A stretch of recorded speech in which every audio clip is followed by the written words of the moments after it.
Welcome to one of the final episodes of Entrepreneur School for 2023. I can hardly believe that this year is almost over. I feel like most people say that all the time at the end of the year. It flew by. And so I think it's really important that we spend some time reflecting on the previous year so that we don't skip over all the amazing things that we've done and the lessons that we've learned. And it's something that I've been doing for myself for a number of years now, is kind of doing a little bit of a review and reflection and planning session before the year actually ends and all the real craziness of the Christmas holiday comes into play, which is like next week. Holy moly. And it's this week has just been insanity, to be honest with you. Between already having like 100 extra things on the calendar for holiday celebrations and sing kids concerts and extra sports activities and gift exchanges and neighborhood parties and family gatherings and all the things, we also had to buy a new car. Which was a total glitch in the matrix of having to put that in during this really busy time of year. But, we've got that happening. And so now I'm really excited to have a new vehicle coming soon. So watch my Instagram. I may share pictures.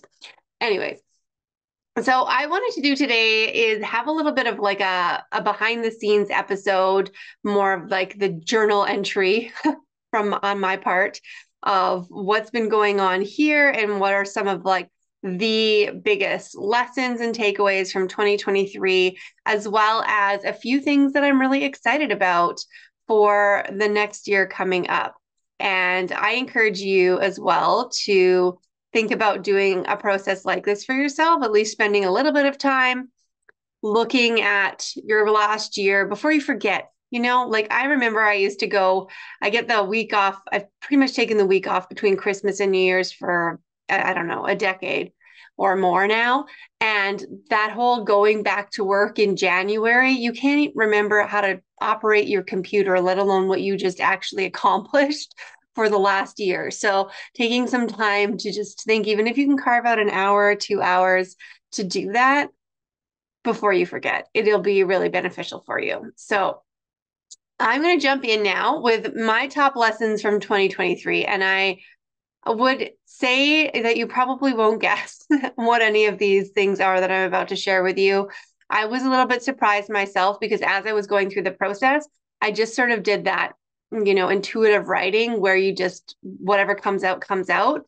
And this is what has emerged for me so far. And I haven't even done like a full reflection or spent a whole lot of time on it, but I wanted to share sort of the top things that are top of mind right now. And the first one, as far as a lesson from 2023, as well as something that I'm really proud of, is just a focus on personal growth.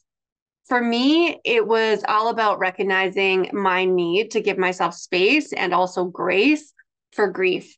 And as a lot of you probably know, or if you're new here, you may not, I lost my mom to breast cancer in 2017. And while it seems like that was a long time ago, it really was a long time ago, like almost 7 years, which is crazy.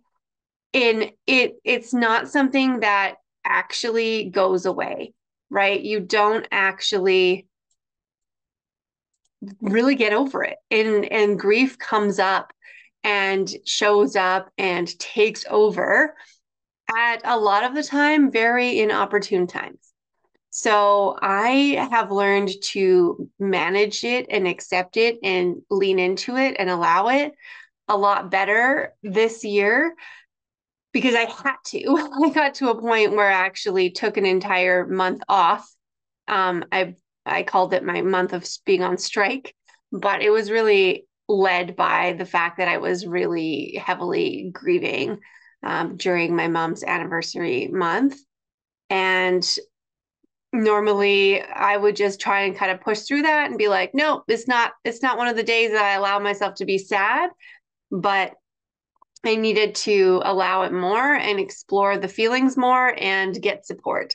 So I've definitely done a lot of therapy and counseling over the last year and really just, it's opened me up to understanding more what I need and being able to recognize things a little sooner so that I'm not feeling like resentful of my own emotions because we're human beings and we have emotions and we have to see what happens when they show up. They're showing up for a reason and we need to listen because sometimes when we keep pushing them down and pushing them down, they bubble up to a point where then you are no longer able to work for an entire month of the year, which was what happened to me. So that was definitely one of the big lessons in personal growth for me. And another one in the same category is that things don't have to be the same all the time. I think that we try to like create this environment for ourselves. We're like, okay, we finally got it working and this is good and this is good and whatever is flowing. And then all of a sudden it's like, well, why isn't it working anymore? And why don't I feel good about this anymore? Or whatever it is that is causing you to question like the sameness that you've created. And for me, one of those things is literally just my own schedule and the way that I work. And I found myself really craving, I'm super extroverted, and I've been really craving a change of scenery, more interaction with people, even though I do love working in my basement most of the time. I love the commute, it's real easy.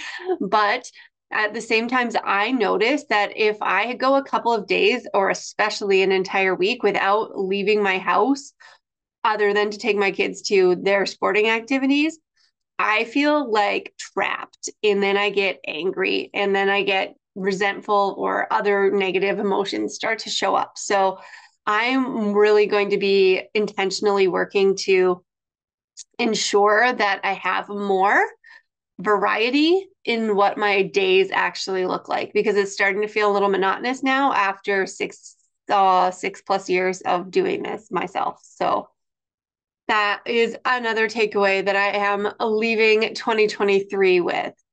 As well, I wanted to talk about endurance because as a business owner, you know that you push yourself harder than you ever would for a job with somebody else because you're so invested in it emotionally, personally, your passion lies there. You really want it to do well. You have these big goals and you're just like, when's it gonna happen?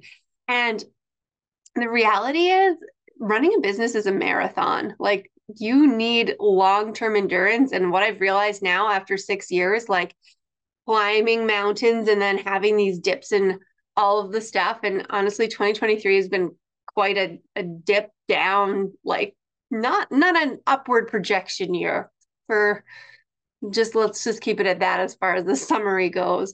But I realize that you have to like build in your breaks and build in your replenishing. Like just like if you were to, I'm not a marathon runner, but marathon runners and Ironman runners, they go at a slower pace. They do a lot of stretching, training, like proper nourishment, and all of that as part of making sure that they're going to get to the finish line. And so, what does that look like for you as part of how you're going to continue to run your business? And that might mean making big changes sometimes, right? Like we don't have to be always doing the same thing. Our business runs in seasons, and the seasons of business and life are constantly intertwining with each other. And sometimes life is more lifey and business is less of a priority. And we need to flip flop kind of along that in whatever way actually works for us as individuals. So for 2023, that looked a lot to me like slowing down my schedule.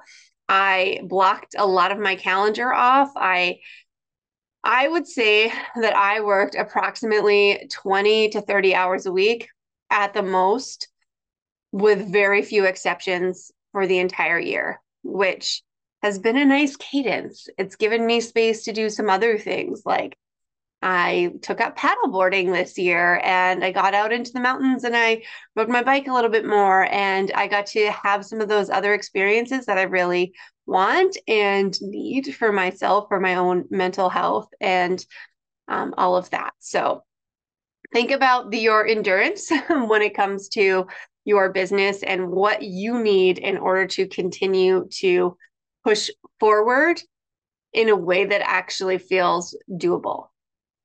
and not leaning into feeling like you want to quit or leave it, right? And so the last lesson that I want to share from 2023 before I move into the exciting things that I want to share about what's coming up next year is that, and I have a hard time even saying this, I am not actually in control. And you are also not actually in control. And for me, this is super hard.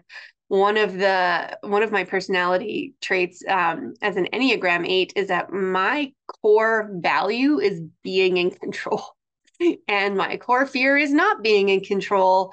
And the reality of life is no matter how much planning and strategizing and structuring and guidance I attempt, forcing things does not help. I have created programs and offers and put myself out there constantly as far as the business side goes, and not seen the results that I would have expected from this because I'm the one doing all the decision making. I'm not responding and letting things guide me like I have now started to notice. And as part of what I'm going to share for my 2024 updates, that is huge awareness. And to be able to release this, and it's a constant work in progress for me for sure, is kind of like noticing that, like a garden, right? If your business is a garden and life is a garden, no matter how many seeds you plant and no matter how much water you give them, you cannot make flowers bloom in the winter. And so sometimes it is winter and it is not a time for blooming and it is not a time for things to come into fruition.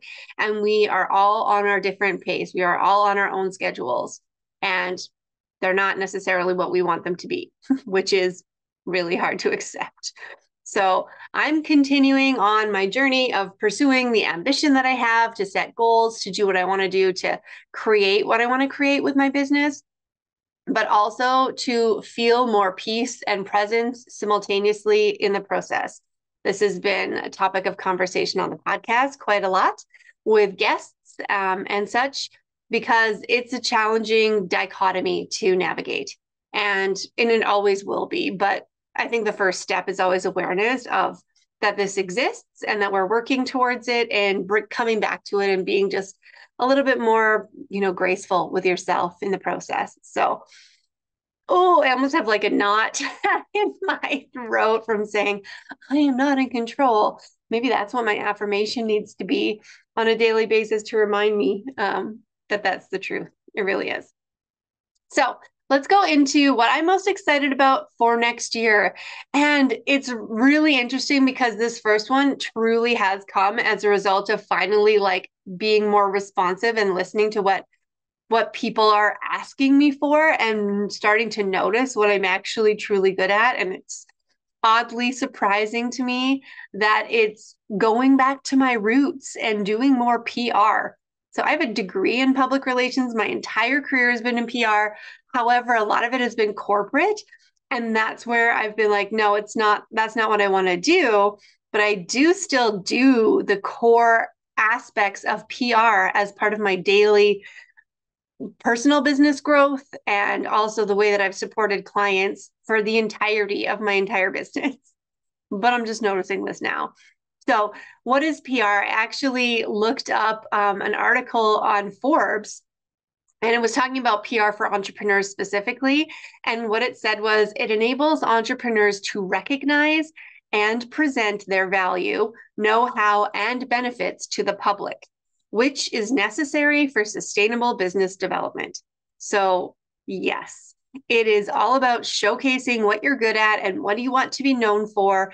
And that's really why brand and PR are so interconnected. And it's also about relationships. So the relationships with the people that can help you get in front of the right people, that can help talk you up, get you into the right circles, get you in front of the right audiences, and also relationships for you and with your potential clients and the people that you do support as clients. So creating relationships is obviously a core piece called public relations for a reason. But all of those pieces really come together. So anything that I have done and love doing is all about helping the business owner see their own greatness position that as something unique and why it's different from others in your field, and then create that messaging and the strategy for you to actually elevate that and put yourself out there and get into the right places so that you can ultimately achieve your goals.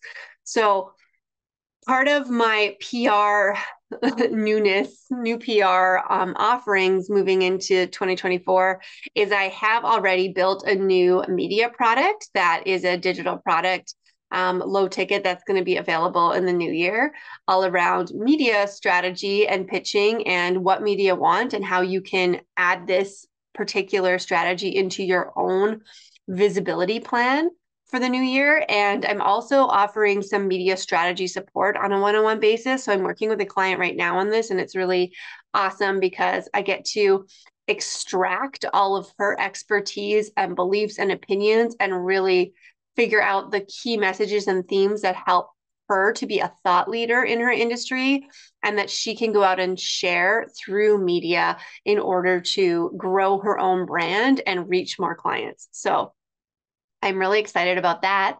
And also, it's just so synergistic that at the same time, I have been talking to and working with a local PR firm, and I'm going to be partnering with them moving into the next year to help support their growth as well as their clients with PR strategy and support. So, kind of more of this getting my hands back in the game, hands on work with clients, and is also checks off my need to have a change of scenery and like go and drive and be in an office with people a couple of times a week. So I'm actually really excited about that. I was just there a couple of times this week, and the energy is making me just so pumped. So I just need that, I know, for myself, because I know it's going to also spill out into everything else that I'm doing. Okay, item number 2 on what I'm excited about for 2024. Continuing this podcast because we are celebrating 1 year very soon in January, and I have loved every minute of it. Just to recap on our format, we provide episodes related to business strategy, entrepreneur life, success, inspiring stories, and really how to manage business and parenting at the same time, because that's the whole thing. So I would love to know a little bit more if you have ideas, suggestions, requests on content that you want to hear more of, or recommendations for guests for the show. Please send us a DM on Instagram and let us know. And I would love to include more of that, more listener request episodes, because I can sit here and come up with ideas all day, but is it what you want to hear? I don't know. I mean, I think it is because you are listening, but at the same time, I would love to really, really serve you better by hearing more of what you want. So, as part of doing the podcast, I am also continuing on my speaking career, which I've loved public speaking ever since I was 9 years old and started 4-H and realized that when I was doing a speech, everyone in the room had to listen to me. So this platform serves me in that way. And I also love doing speaking in other groups and speaking in and training for other communities. So you will see a lot more of that from me. I'm prioritizing making that happen and making sure that I'm getting in real life opportunities, like in-person events, as well as more digital opportunities and digital events and podcasts that I'll be on as well. Okay, and my last thing that I'm looking forward to and I'm excited about for 2024 is actually soft. So following my intuition more. This is really when I know that I'm being successful, I feel tapped into what I need, and I'm hearing my soul or whatever it is that's speaking to me say where I need to go next. And following that feels better. It feels more flow. It creates that harmony between the personal and the work side. And it allows me to like move forward a lot more confidently and with a lot more ease. So knowing that I am going to lean into that more, I can't even really predict what type of changes may be happening over here, how it's going to shift for my business, for the podcast, for whatever is next for me, but I just feel excited to give space and allow for that part of me to strengthen and to really take over and guide for how I move forward into the next year. So I hope that you can take some time to do a little exercise for yourself, asking yourself what are some of the biggest learnings from last year and what are some of the things you're most excited for moving forward, and just see what comes up for you and have a little moment to reflect on that and give yourself some space. Because when we are constantly in the grind of the doing and the implementation and trying to get the next launch ready, or just trying to like keep up with the client work that we've already secured or whatever it is for you, you need some CEO time. So block some time to do this and make it a regular part of your routine to have CEO time weekly, at least monthly, to look at these kinds of things, because these are the things that will keep you in check. If I didn't realize that I was not in control, and for the longest time I hadn't realized that, I would just keep pushing forward and continue to be frustrated and not notice that I am frustrated or feeling any of these things that I don't want to feel. So give yourself space for that. And I wish you the very best, most relaxing and joyful and enjoyable, whatever that looks like to you, holiday season. And I will see you back here again for a recap episode. What we're going to do for our next episode is actually an encore of some of the top episodes from the year. So in the spirit of, you know, doing the lists and the top recaps of 2023 that'll be happening on every media outlet. We're going to cover the top episodes of 2023 in Entrepreneur School. And then I will see you in the new year.